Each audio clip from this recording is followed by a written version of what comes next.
You can't start the car. Johnny has the keys.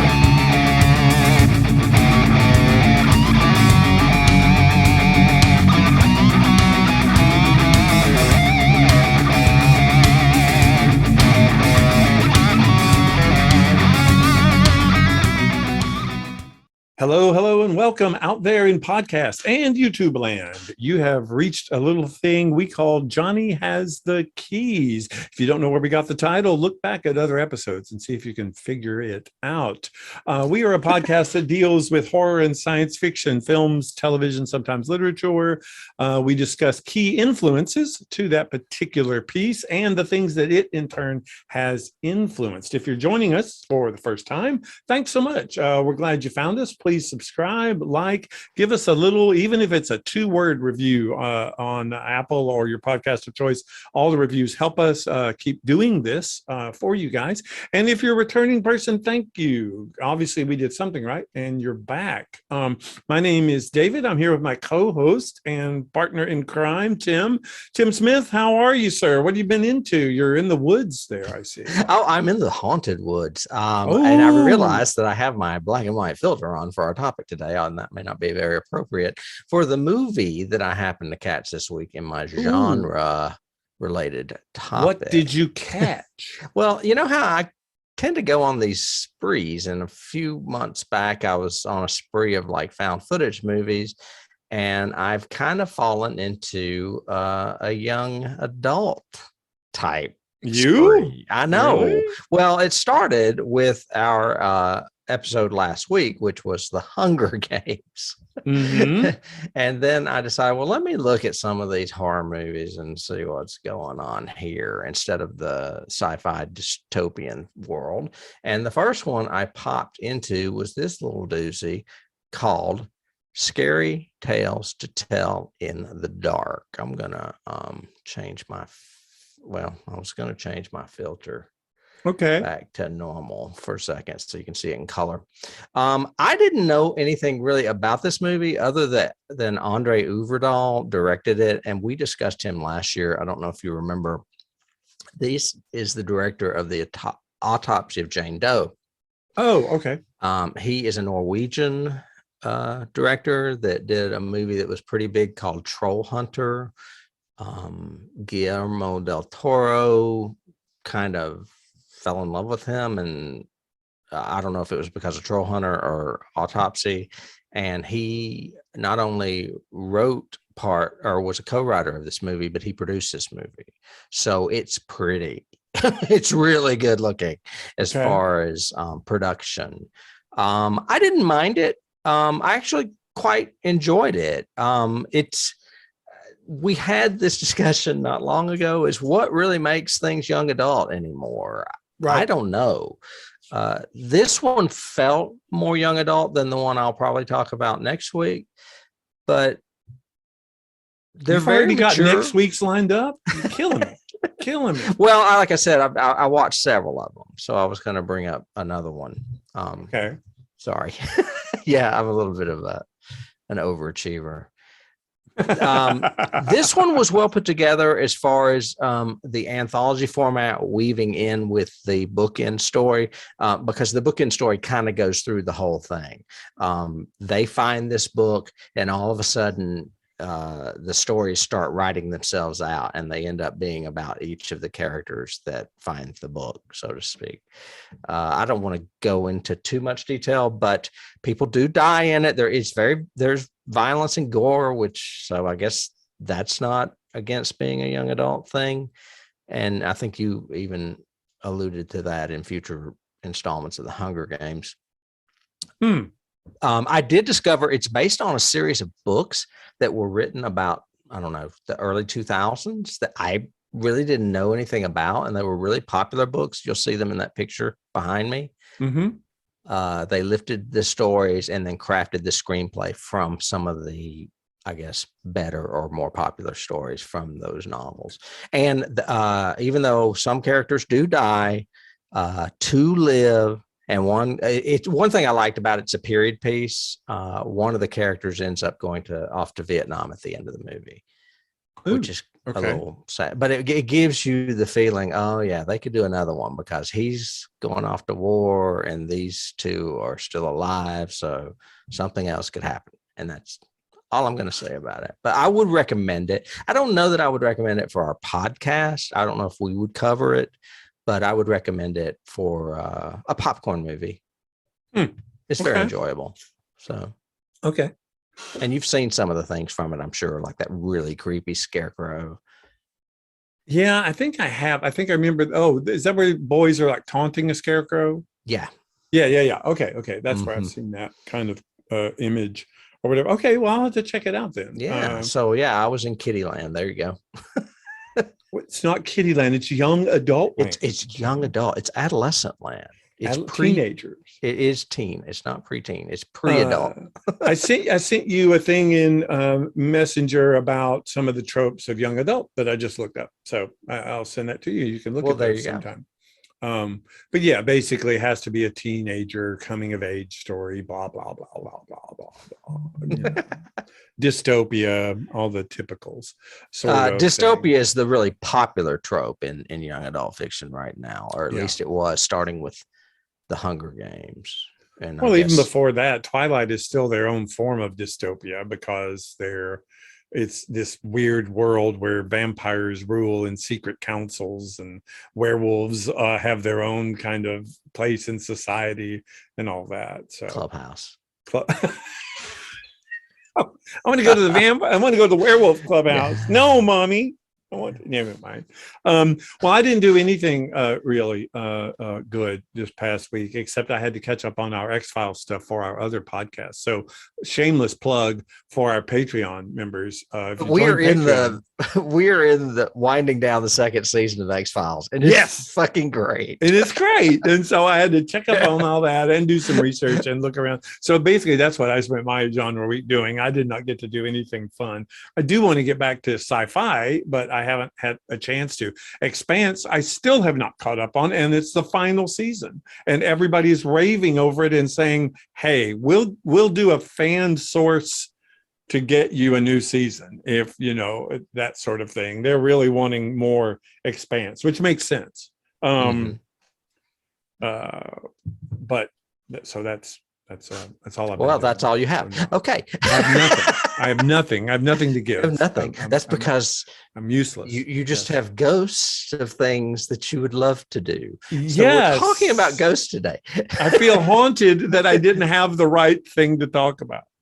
Excellent segue to our topic, which is a little black and white ditty from 1963. Now, we have covered, I should have done my research, but I think we've already covered 2 of his films, if not 3. Robert Wise. Yeah, we did Andromeda Strain, and we did Day the Earth Stood Still. Day the Earth Stood Still. But I don't think we've done any others. For some reason, I think the reason. Wrath of Khan. That's not Robert Wise. Isn't that Robert Wise? No, he did the first Star Trek movie. Motion picture, and we haven't done motion picture. No, we haven't. Nicholas Meyer did. Nicholas Meyer, yeah, right. Yeah, you're right. Okay. Well, we are talking about 1963's The Haunting. However, we did do Haunting of Hill House as a 10-part series. We did. And I have Robert Wise on the brain also because of that listener we had that actually wrote a book about him. And we talked about that book after I read some of the genre related chapters. It was a very, very long book. Yeah. But anyway, wow, where to start? This is what a lot of people refer to as the granddaddy of haunted house films. It may be a little dated by today's standards with special effects and stuff, but as far as skill behind a camera and direction, I don't know that you can get much better than this. A lot of people are probably going to disagree with me about this. In a modern day audience, they're going to think it's boring and not jump scary enough. But I love this movie. When I was younger, I didn't appreciate it as much as I do now. So maybe that'll happen with these newer folks that I'm talking about. Mm-hmm. I also, the first time I read the book, was not a huge fan. But then when I went into my literary pilgrimage and got a degree in English Lit and started reading more Shirley Jackson, I started realizing how great a writer she is. And this is no exception. We have covered a huge key. We've covered the series that was inspired by this novel and movie that Flanagan did for Netflix. Mike Flanagan. Sorry, I lost my train of thought. Do you? Well, let me do a little synopsis. Basically, it's a small cast, 4 people primarily, if you don't include the caretakers, the Dudleys. One is a John Markway. Is it Markway? Markway, and he is the leader of this group that he wants to study this haunted house. He recruits Luke, who is also the descendant of the owners. So he pretty much is going to inherit the house if he hasn't already. And then he looks for a telekinetic and a psychic. That's Eleanor and Theodora. And really, he had more people. Those are just the only 2 that ended up responding and being able to do it. And probably why Luke ended up there, too. Well, Luke is assigned. Remember the scene where he's talking to the lady who really owns the house now, and she says, my nephew or whomever, take him with you. Kind of thing. He needs a lesson. So they end up spending the night. It's more than one night in the house, but it's not many. I want to say they're only there like 2 or 3 nights, aren't they? 2 nights. Yeah, because because Eleanor can't take it. Eleanor can't take it. And there's always a little bit of worry about Eleanor because she supposedly, and this is where Stephen King got the idea for Carrie, brought a shower of stones down on her house as a child, which is a telekinetic phenomenon that I don't know if it's ever really happened, but you read about it a lot when you read stories about telekinesis, showering stones, showering frogs, what have you. Yep. This movie has virtually barely any special effects, and yet I still find it scary as shit. Do you remember the first time you saw it and how you felt about it? I remember seeing it. Wasn't in the theater, so it had to be probably VHS or something like that. And I remember how atmospheric it was, not just in the storytelling and the performances, but the way he shot it, all of these Dutch angles and weird lensing, and the fact that there weren't, I remember going into it when I saw it thinking that it was like a castle movie. It was one of those Vincent Price haunting house movies. I used to confuse it with The Haunting of Hill House. Hell House. The House on Haunted Hill. Because they all have the same words. There's The Haunting of Hill House and The House on Haunted Hill, which is a William Castle movie.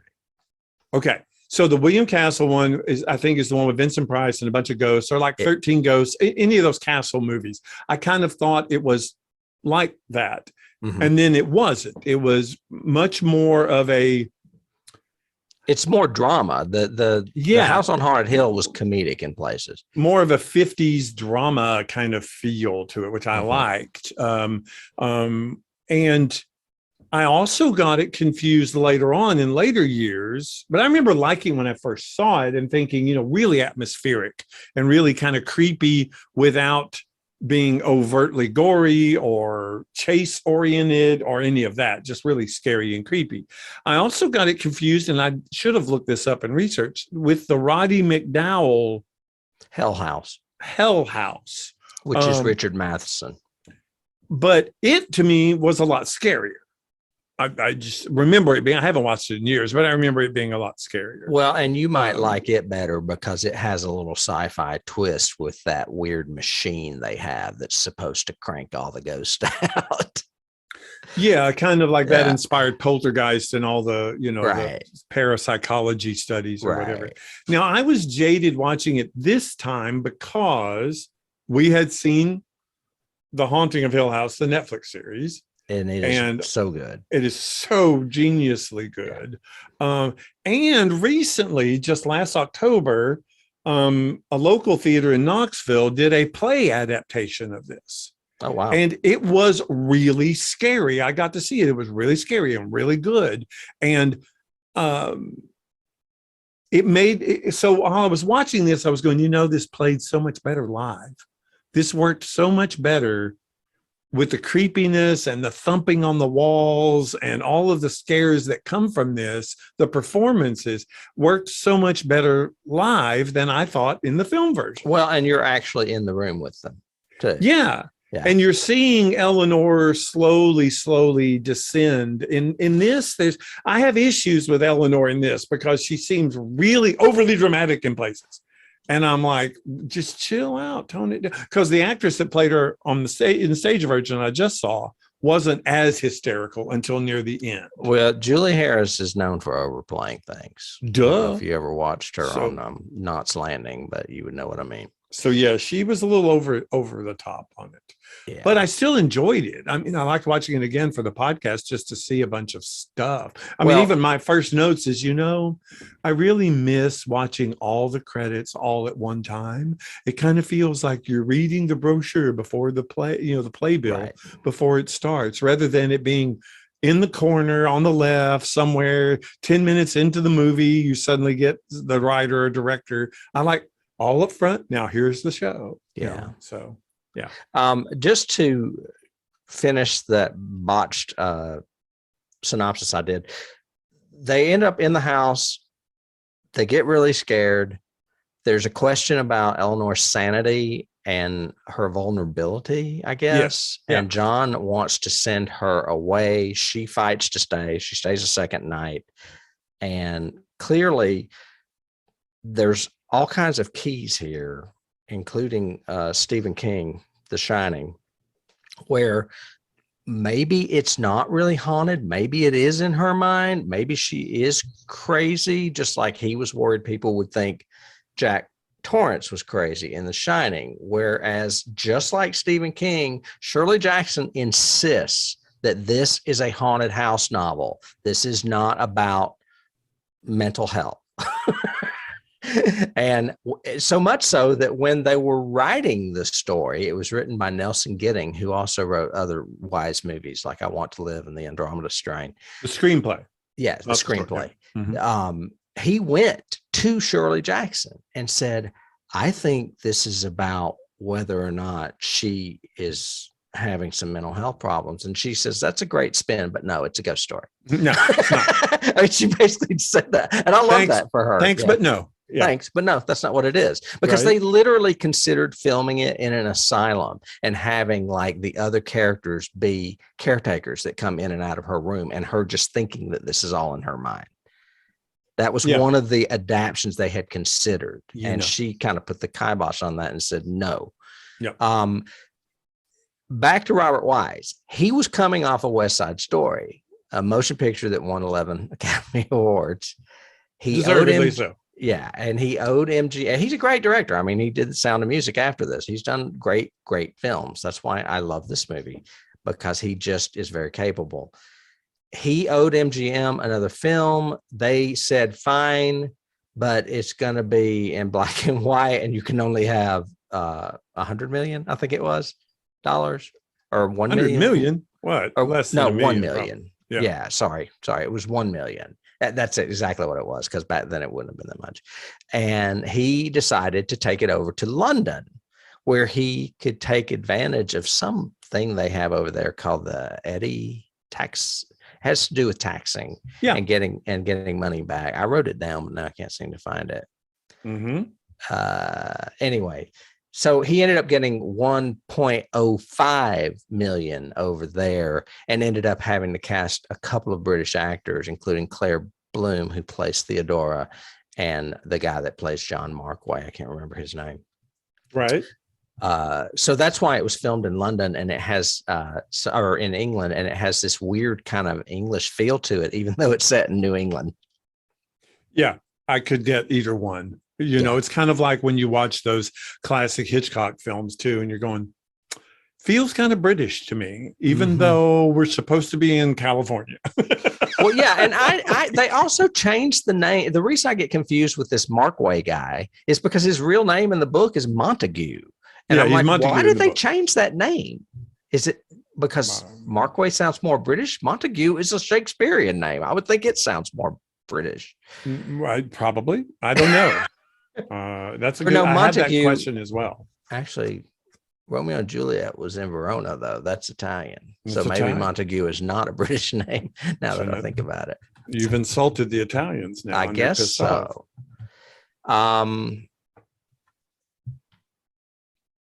I have this clipped. I was going to read it. I've read it before when we've talked about The Haunting of Hill House, the series. The first paragraph of this book, to me, is one of the best paragraphs written ever. In anything. Ever written. And for some reason, they paraphrased it in the movie and shortened it, I guess, for timing. But they did. It's just perfectly descriptive, though. It's awesome. You know, again, talking about, Flanagan's version, they do it in the very first episode. They do it in the very final episode. And it is just such a great book. And I don't think they change it at all in his. No. But in this, they altered it. So I'm going to read the original. Please. And it starts off. Sit back. No live organism can continue for long to exist sanely under conditions of absolute reality. Even larks and katydids are supposed by some to dream. Hill House, not sane, stood by itself against the hills, holding darkness within. It had stood so for 80 years and might stand for 80 more. Within, walls continued upright, bricks met neatly, floors were firm, and doors were sensibly shut. Silence lay steadily against the wood and stone of Hill House. There was a pause there. Silence lay steadily against the wood and stone of Hill House, and whatever walked there walked alone. Yeah. I don't know why they had to change that, but that is so good. It sets the tone. She uses little subtle clues by, like, Hill House, not sane. Silence lay steadily. It's just so as if it's tangible and can move. Yes. Silence. And the stuff about Katydid's dream. Right. She's got all the clues right there. Boom. You got it. Yeah. I sent you, and you may have read it. I sent you a link where it's just like this essay dissecting just this paragraph. And I didn't read it, but I should have. Yeah. It's great. It's great. But anyway, it is brilliant. And it says so much about the tone of the story and everything else. And I do think Weiss and getting overall capture that, but I think the music detracts horribly. The music is terrible in this movie. It's very 60s. Yeah, it's very 60s. It's very in your face. It's much too broad for what's happening. But just the way he keeps other things too. Like I've got in my notes, he keeps that whole caretaker, what's her thing about I leave before the dark comes. Oh my God, I love that. Mrs. Dudley, yes. And in the night, in the dark. She says it twice. Yeah, she literally, it's like she's scripted to say this. I'm going to say this to you so you understand legally I am not responsible after dark. Right. It's like it's legal term. And what's funny is even Flanagan let Annabeth Gish do it in his version of it too. Yes. In the night. I mean, in the dark. And I'm trying, and when I was watching it again, I was trying to think back, just like I did with Hill House. With Flanagan's version, which I'll keep referring to, of reading the novel and everything else. And Eleanor is such a complex character in the novel, and I think she was trying to play her that way in this, but going in this huge range from yelling to so sorry just makes you seem crazy, not complex. Right. And that's literally the point that Shirley Jackson was saying. She's not crazy. The house is manipulating her. And you had said it just a few minutes ago, and I totally had it in my notes as a key, is maybe this is what inspired Kubrick to do his version of The Shining. It could have been very well. Is Because this real or is this in his head? Yeah, you take a fragile person and put them where these influences are. Do they start to lose their touch with reality? Mm-hmm. And is it reality or not? Is it manipulated by the ghosts? Yeah. And I mean, honestly, I really wish, I know this is just a dream, but it would be really nice if Stephen King listened to this podcast and went, wow, I never really thought about that. But this goes back before The Shining. Yeah, before The Shining, the novel. It goes back to, all the way back to what some people consider one of the best horror novels ever.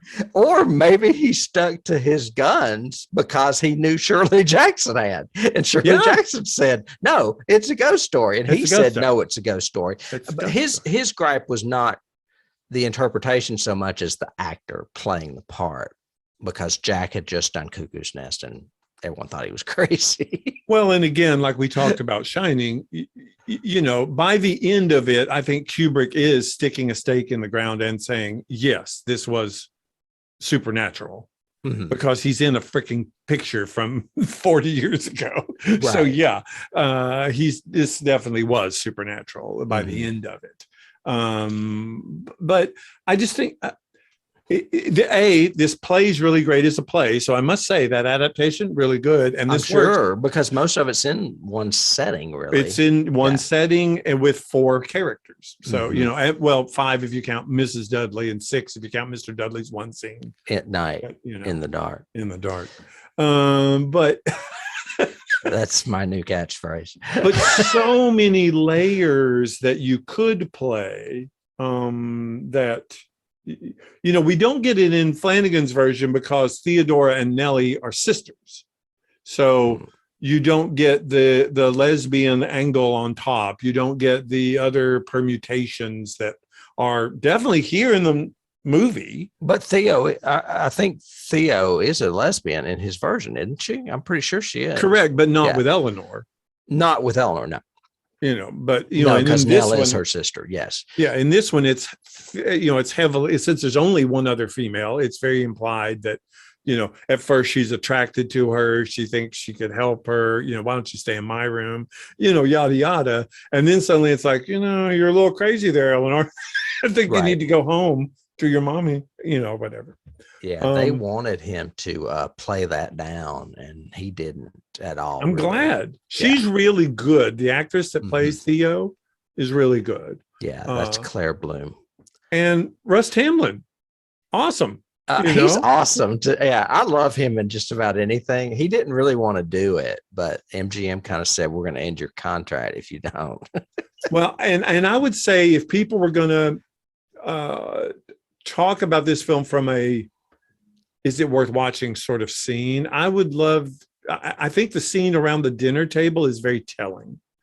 It's a well-directed scene. I love the fact that he'll keep the 2 guys in frame, but then if you look on the wall in the background, there's a mirror and you can see the 2 girls like right beside the camera kind of thing. His camera work blows me away in this movie. Yeah. And Tamblyn's, it's all 4 of them show their characters in that scene so well. And it's so well done. But Tamblyn, there were a couple of those line readings where I was going, okay, now I'm seeing him in Twin Peaks. So because he was so good in that too. Well, and I see him in West Side Story. So well, yeah, but you can't not. Right. I mean, he it was literally 3 years later or less. Yeah. Yeah. I've got the screenplay made many changes to the story. Numbers were cut down.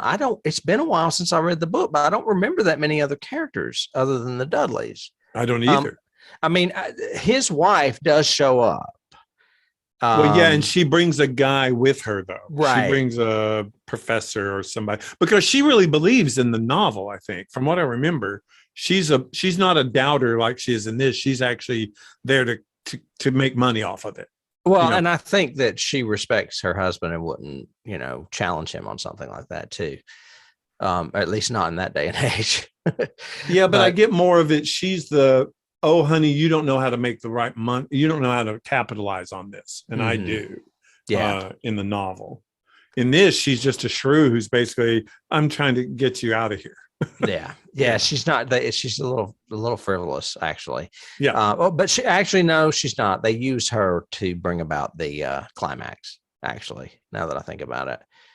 Yeah, because she's the MacGuffin, because her disappearance is what makes them all separate and start searching. I've got the Eleanor's role as an outcast was emphasized. The character of Theodora was sharper and slightly more cruel in her humor, to make her more of a foil for Eleanor, but also to heighten Eleanor's outsider status. And then, of course, the role of Luke was flippant, which was a giveaway. And Markway is much more confident in the play movie. version I saw, there's a little bit more of the kind of subtext that Theodora is much more in control of herself and kind of a little bit more condescending to Eleanor, like, you need to get a grip, sort of attitude underneath it all. So yeah, I could see that. Yeah. She was also hot for her. Oh yeah. Big time. She's like that. She's hot for crazy. Well, I'm not going to say that. It's very misogynistic of me. I've got, as far as thoughts, or what about scenes? I was going to say scenes or thoughts about this movie. Again, I was really jaded watching it this time because I was so still into Flanagan. So like even in the picture you've got, which is when they're in the garden or the conservatory and there's the big marble statues, I was going, oh my God, the Flanagan version of this was so much better. Sort of thing. Okay. So I guess scene wise, definitely the scene with Eleanor talking to her sister and brother-in-law was terrible because of the music that was playing underneath it, but bugged me the entire damn scene. The scene when they're all in the dining room, I thought was great, and a great setup and a good character examination of all of them. Definitely the scene where she and Theodora are being terrorized by the knocks was great. And just the way it's paced, the way it's shot, the way it's done, the volume, how it moves around the room, and you feel like it's moving. That was one of my thoughts. As I said, these camera angles and odd shots are inspired. Yes, they are so unusual and build the suspense so much with each pound of that sound. And that's the other thing, the sound in the movie. I mean, I can't imagine seeing it in a theater. I would think it would just be terrifying at that time. Especially at that time. Yeah. And the same thing later on when the guys are even in there and the door is pushing in and moving and pulsing and all that. That really good. The staircase scene, although it makes no freaking sense to me because I kept thinking, what's the staircase freaking for? Why is this even here? It goes up to a little bitty like pulpit. Why? I never have understood that either, but it's in the book. Yeah, in Flanagan's version, it went to the second level right before the red door. That's what it was for. It was a way to get to the third floor kind of thing. But in this one, it really sings out. Time, I guess. In this one, it really just doesn't make any sense why it's there. But you do remember it because it is a tension moment of her going up and it looking so teetering, him going up and even teeters more, and then can he save her? I liked that scene. And then, of course, the ending. You remember the ending because it's so tragic. So those are my scenes. The ending is what I remember most of this movie, especially from the first time I viewed it as a teenager. I was like, is that the end? Yeah. Really? She hits a tree and dies in a car wreck? That's it? That's it. But in retrospect, I view it differently. I think of what Theodora says after that. Yep. Like, she's here now forever. She's never leaving. And I'm like, that makes this movie much more creepy and also in line with what Flanagan did as far as the people never leave the house. Yeah, and I didn't have it in my notes, but doesn't Markway have a line like the house got what it wanted?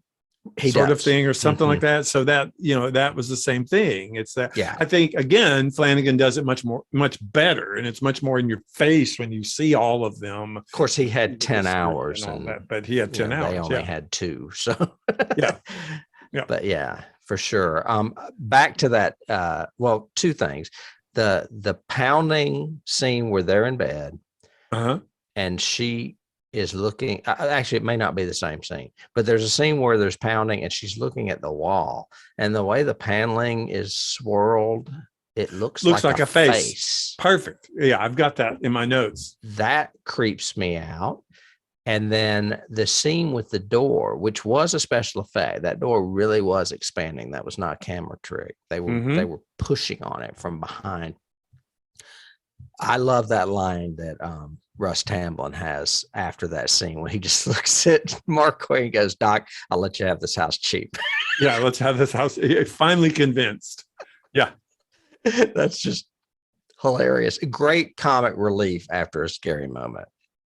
Yeah, you mentioned the face, because really it's only 3 holes. It's just the way they are, 3 holes. And it's I'm trying to remember it right now. It's pareidolia or pareidola, something like that. Pareidolia, I think is what it's called. But that's this thing within humans to see faces in inanimate objects. Oh, I didn't know there was a word for it. That's hilarious. we see faces. People show the bumper of a car, and you see 2 headlights and a grill. Coconuts. Those 3 little holes in a coconut look like a face. They're just holes, but they look like a face. Yeah. Man in the moon, kind of thing. Right. We have a tendency to do that, and there's I think it's pareidolia. Check me on that if it's wrong.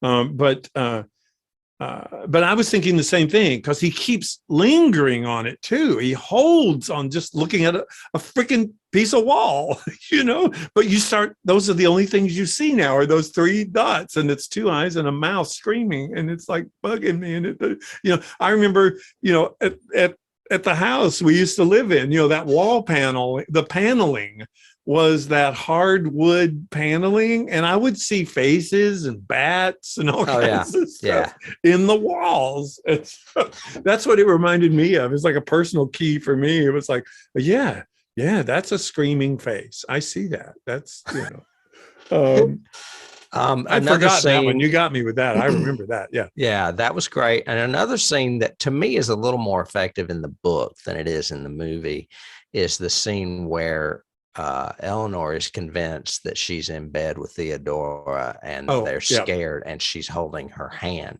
and she's like, "You're squeezing my hand too tight. You're squeezing my hand too tight," or what have you. And then the scene ends, the camera goes back, and Theodora is across the room, and Eleanor just gets out of bed looking at her hand like, "Who was holding my hand?" It works better on the page for some reason than it did in the movie for me. Yeah, well, because you're as a visual director, you're hampered because you cannot show her hand. If you show her hand, nothing's in it. But she keeps talking about her hand, and then you don't have it without the hand. And that, again, I say, and you don't have it if she doesn't talk about it, right? Correct. In the play, that works chillingly just because she only had a candle, so she's holding the candle in one hand and her hand over here, and we can't see her hand. It's in the dark because she has a candle. And so it made it even scarier and creepier, and really able to do it well. Very cool. So, yeah. What did you think? And this to me, well, I'll tell you what I think in a minute. What do you think of all the internal monologues that Eleanor has? She's constantly talking in her head. If they kind of went somewhere, I would like them a lot better. They kept confusing me, because I even have in my notes, who is she talking to? I really don't understand Eleanor. Is this a diary entry that I missed somewhere? Why does she go back and forth? Why is she saying one thing, but she looks different? So all my notes are like very confused about. Well, from what I read, a lot of the original intent, when I told you he went to Shirley Jackson and said, "We think she's crazy. We may set it in an asylum, and these people be her caretakers." she said, great idea, but no, that's not it. Well, apparently he had already been writing on it. So a lot of this stuff was left in. And to me, those monologues are what make her sound like she's crazy. Yeah. Oh, definitely. Because she is constantly talking to herself. I wonder what they think about me. In other words, I'm paranoid. They're looking at me, whatever. And it kind of pulls you out of it a little bit to me. Right. Now, there were a couple that I thought worked, but they were more like prayers or pleas or whatever. She was like going, oh, please don't let this happen. Please don't let this happen. Please don't let this happen. Again, could be somebody trying to talk themselves into not being crazy, but it could be genuinely scared and you're almost like, praying, pleading kind of thing. Those worked for me. But when she would go into everyone's looking at me and they're going to talk about me, and it's like, honey, you need to calm down. Well, and that's when Theodora, that was us basically. Yeah. She said what we were thinking. Yeah, for sure. What else before we get into characters? Anything? Nope. I think that's. I mentioned that he had been. He saw that it was a bestseller while he was in post-production of West Side Story. That's when he read the novel and decided he wanted to do it. He did it, I don't know if you know this, as an homage to his mentor. Do you know who that is? No. Val Lewton. Oh, okay. Well, yeah. That's why the movie's in black and white. That's why it's a scary movie. Yeah. I think I may be wrong, but I'm going from memory. I believe the first movie he directed for Val was The Body Snatcher with Boris Karloff, the Robert Louis Stevenson story, which I have seen. It is very good. A lot of the tricks he used in this movie, he picked up from Val.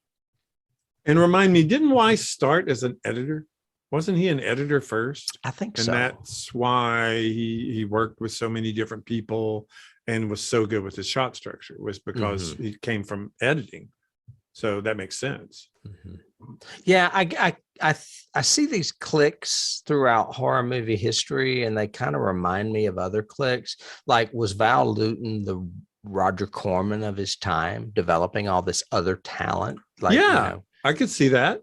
I could definitely see that. That makes sense.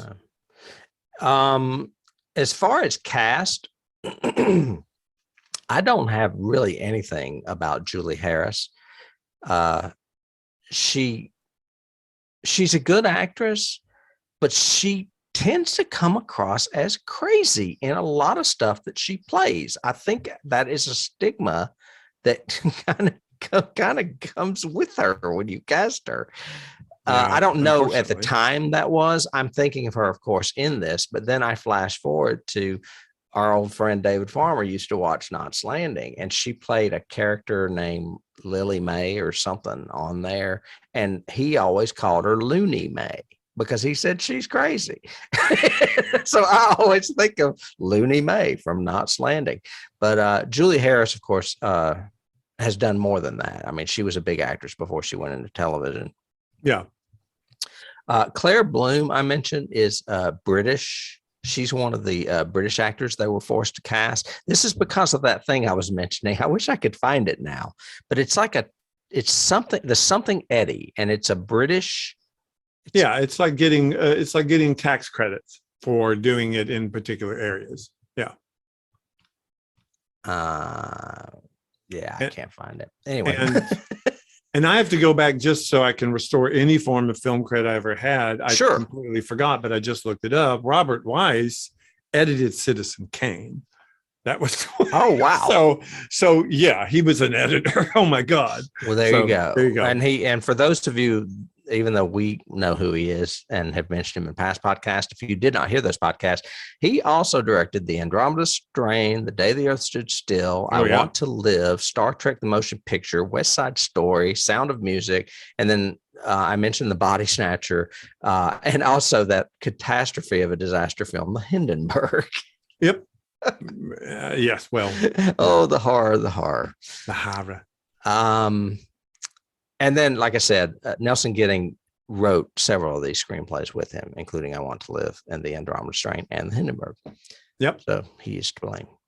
Back to Claire Bloom. The script originally contained a scene early on where Theodora is shown in her apartment, And it was clear context. And I believe this is in the book, that she had just broken it off with a female lover. The words "I hate you" is written in the mirror with lipstick. Okay. That would probably signal that, yes. Theodora is yelling curses at her out the window and more. But Wise decided to cut the scene. He said it made things too explicit, and he wanted this movie to be implicit. Either way would have worked for me. I think she still does a great job with it, but I think the lesbianism comes across without it. Yeah. I mean, I get it. Big time. Oh, yeah. Richard Johnson is who played. Oh, there it is right there. I just found it. It's called the Eddie Levy, EADY Levy.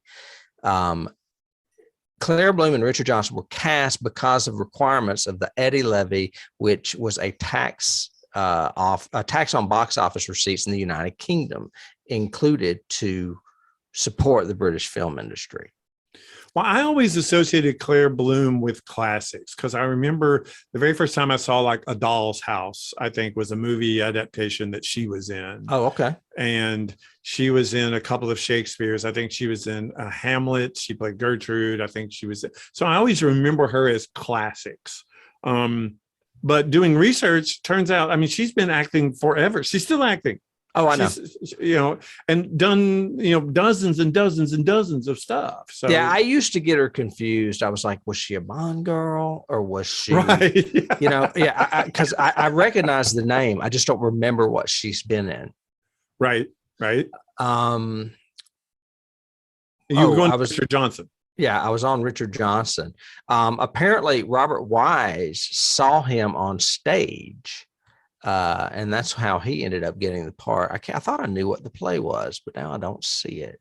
God, I should take better notes. You should next time. We'll expect more. Wise, sort of thing.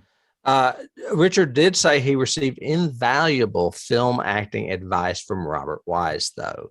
Robert Wise taught him to keep his eyes steady and to blink less.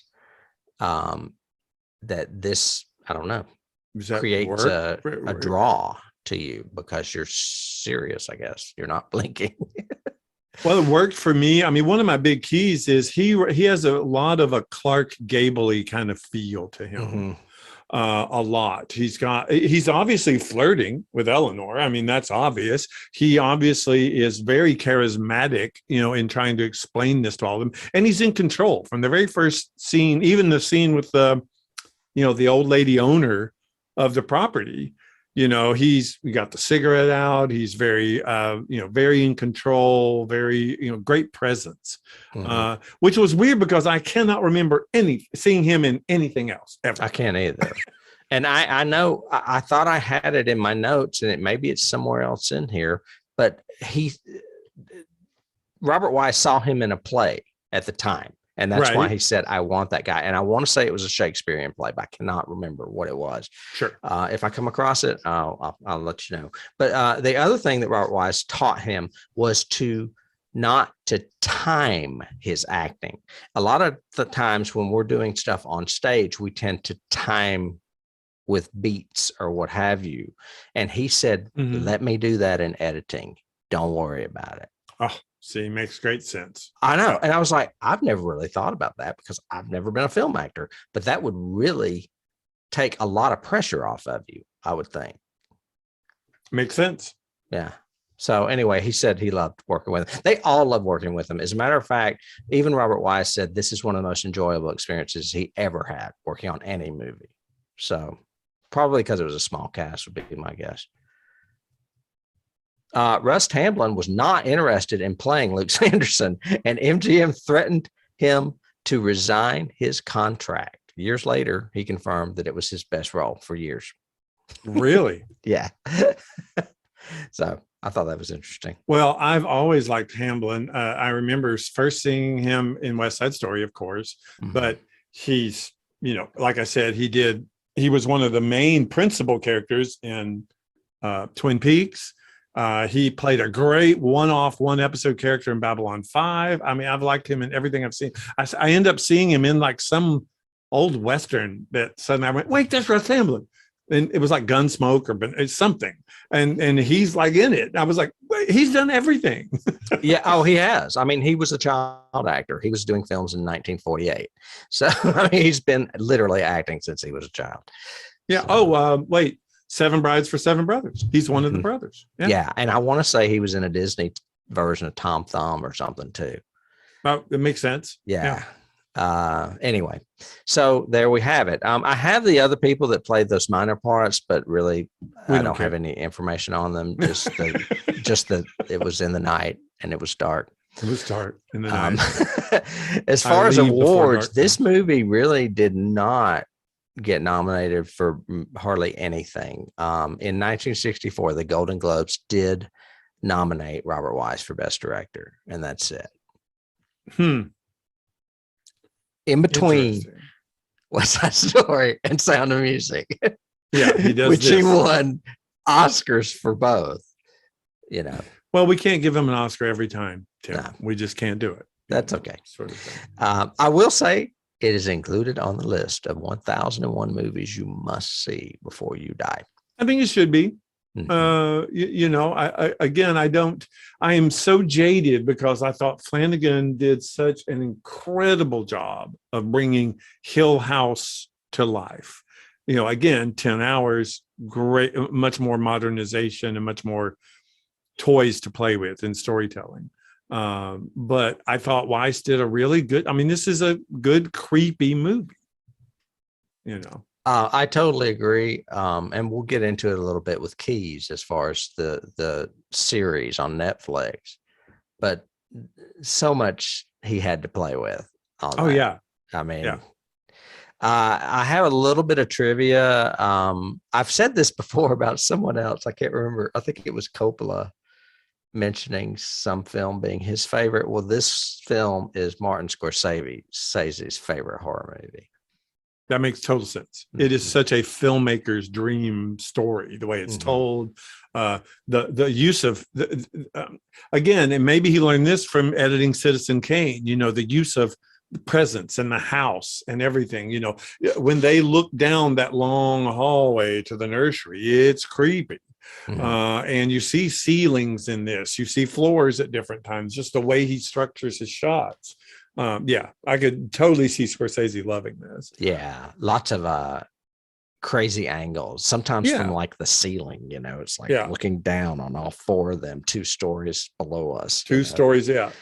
Again, so influenced, I'm sure, Flanagan and everything else in Keys, but like you said, this is all iterations of this have been good. The novel is great and a good scary novel. Well, no, but it has a novel which is incredibly good. Right. And like you said, one of the best paragraphs ever written. It has this movie, which is good. It has a mini series, which is good. There have been other adaptations, which are not good. Not good at all. I would take this adaptation over any other movie adaptation. Actually, I think there's only one other movie adaptation, and that's the Jan de Bont one from the 90s. Oh, God. No, that is so bad, though. Yeah. He did not have any idea. We have a listener out there named Tyler that questioned us on this once. I do remember that. Yes. But no, not good. No. Keys? Sure. Okay, Mike Flanagan. No. Of course. I have some that I think you might not have. Psycho. Eleanor's whole driving at the beginning before she arrives to Hill House is very Psycho, even down to that shot is obviously her in a car and we're really filming it. But no, this shot here is obviously her in the studio with the rear projection of the trees going behind her and everything, but it's also part of the voiceover. And it reminded me of Psycho, of her, even though there's no voiceover with Janet Leigh. Or Janet, not Janet. It's Janet Leigh. Yeah, you're right. Yeah, okay. But that whole, we're just focused on the single female driving this car and it's getting scarier and more intense. It reminded me of Psycho. It's very scary. Well, and it's in black and white too. Yeah, it is in black and white. Two that I had you might not have are, I think this was heavily influenced by Twilight Zone, the series, because it has a lot of that feel to it. The black and white, of course, but also just the voiceovers, some of the overplay of her is very Twilight Zone-y kind of feel to it. And then Night of the Living Dead, same way. There was lots of influence, I think, Night of the Living Dead took from this movie of how to scare people, whether it's with sound or a sudden swipe cut to somebody standing there. That's from Night of the Living Dead, so he took that from that. Well, and other than Night of the Living Dead, all these things you're mentioning were filmed pretty much at the same time. Yeah. Night of the Living Dead was at the end of the decade, but all that other stuff was at the beginning of the 60s. Yep. So that's why they all kind of resemble each other as well. Got that same feel to it. Right. Mm-hmm. Right. Well, we mentioned the novel, and we mentioned The Shining, and I mentioned Val Lewton. I think that's a good key because he's paying homage to him, but there's a lot of tricks in this movie that he lifted from things like Curse of the Cat People. Yeah. And I think Shining, both novel and Kubrick's Shining, both are influenced by this movie. Oh, I meant the movie, but okay, you're saying the novel too. Yeah, I had meant the movie. For sure. What else?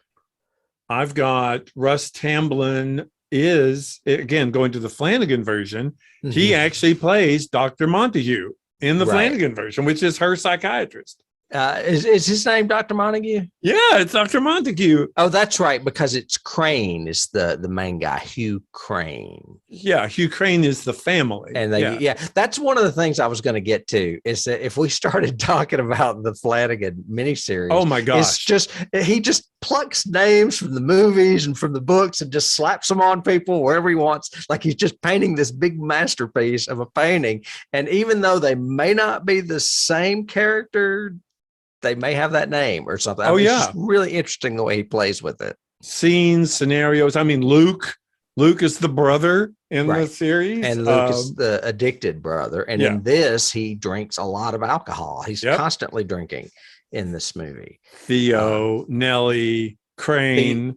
Theo wears gloves because she can't touch things because she sees things. She's psychic. She's psychic. She's also a lesbian. Nell is not her lover, but her sister. Not that she's really. And Nell is the tormented one that the house really wants. Nell is the one that is really kind of almost like the inciting incident sort of thing. At least the modern Nell sort of thing, because she's the one that brings it all together. Right. Just like Nell does in this. Eleanor brings all of them together for that final, we've got to all get together because she's going to kill herself. We got to get the band back together, man, and get rid of this house. I have one I can't believe you haven't mentioned, but I'm sure it's on your notes, which is maybe Rose Matter. Wasn't that a Stephen King that was based on a haunted house? It is, but I try to forget about it. Yeah, I just remember because it was really bad. But I think the inspiration was this kind of, the influence was this kind of story, or this story itself of a house that was, supernatural, haunted by people that have stayed there, kind of thing.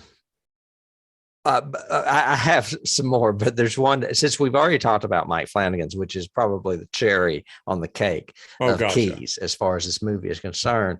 And if you don't believe me, go back to our first season and you can listen to the 10 episodes we recorded. Every episode. I would be remiss not to mention the bad adaptation of this, which is the 90 something Jan de Bont film. Jan de Bont, who brought us Twister, folks, put Liam Neeson and Catherine Zeta-Jones in a house with mucho special effects that wasn't scary at all. Right. I don't have anything else to say about it. It's a key. It's there. It is key. And you just reminded me of one, though, which is a Del Toro one I still haven't seen, which is Crimson Peak. Crimson Peak. Mm-hmm. I mean, again, it's more Wuthering Heights, I guess, kind of feel to it. I like it because it's Del Toro, but to me, it's a little too special effects laden too.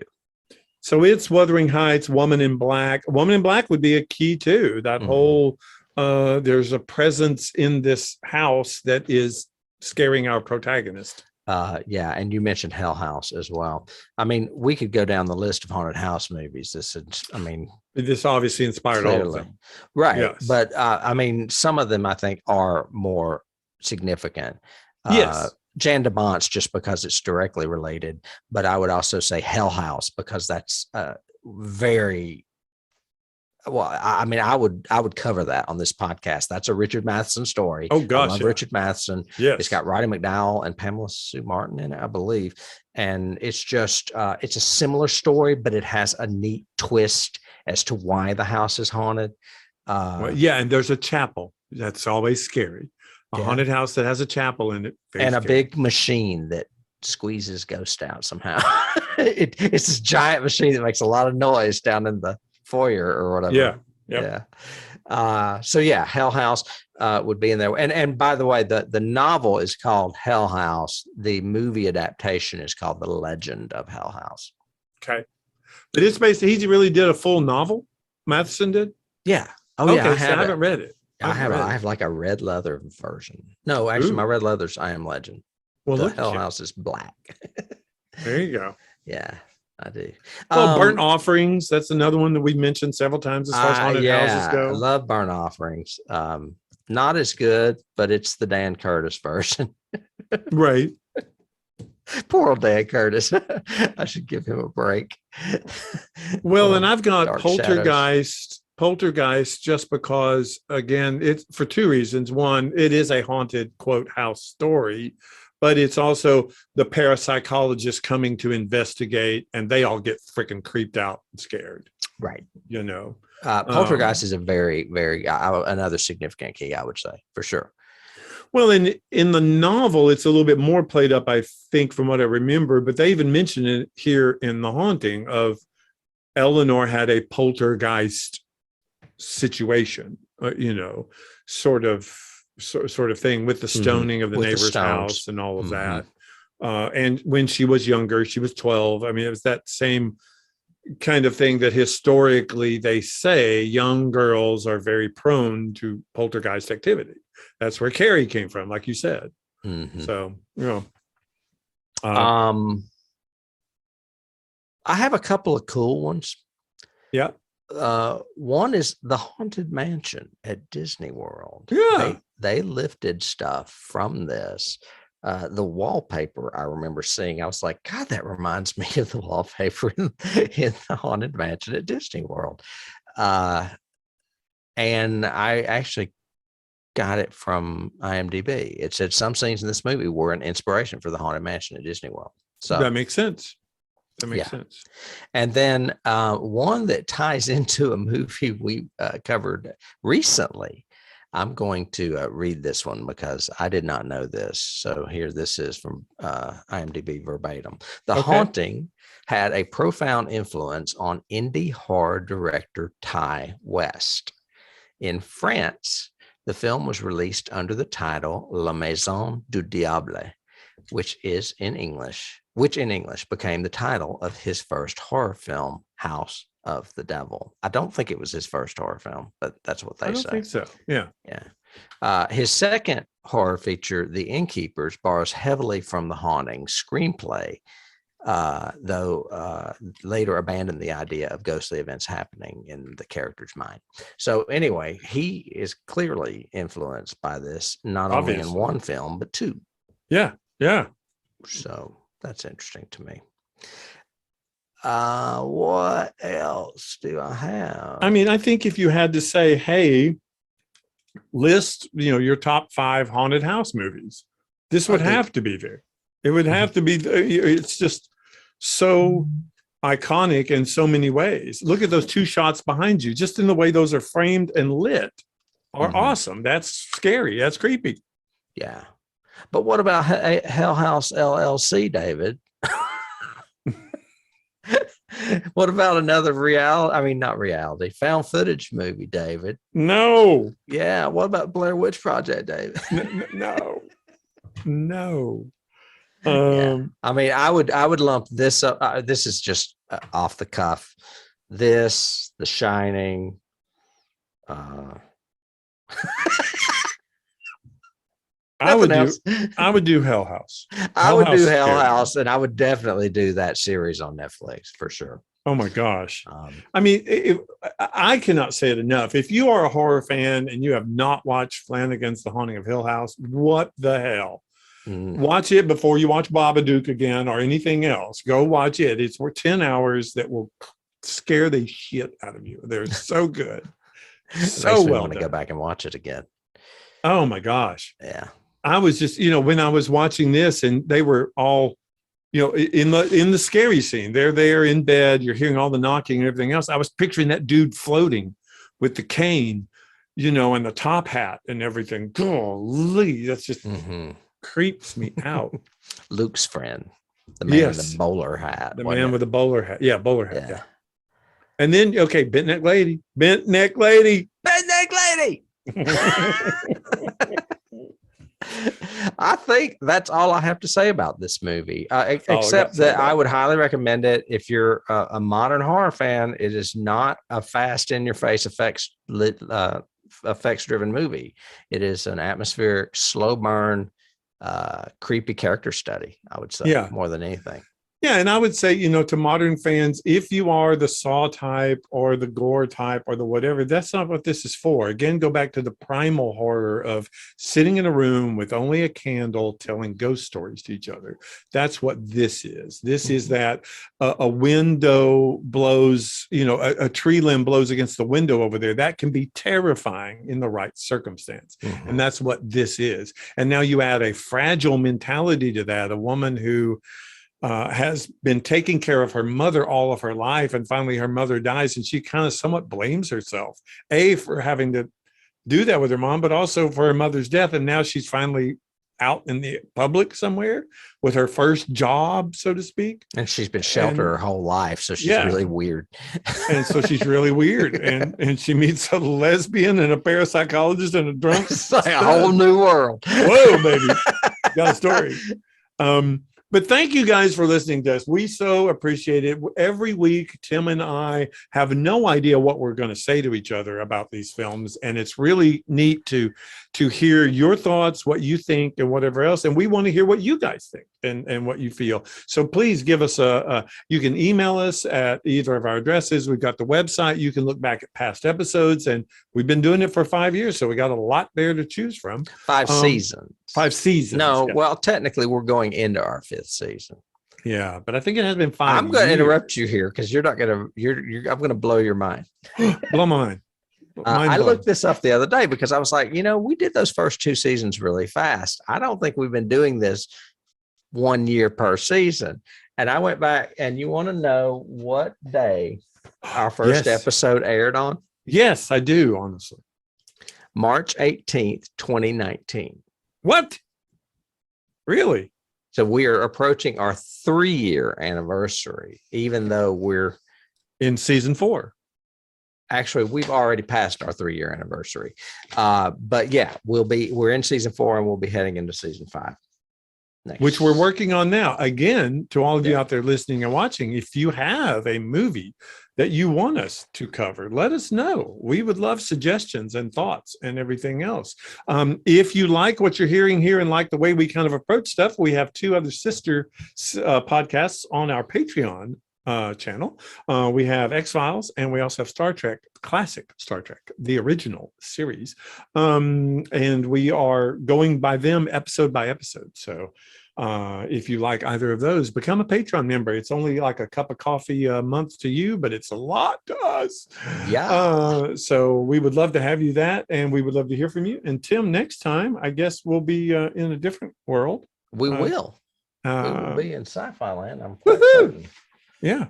And thank you guys for listening and joining us. And Tim, thank you each and every time. It's awesome. Yeah, I enjoyed it. I look forward to the next one. Bye. Bye.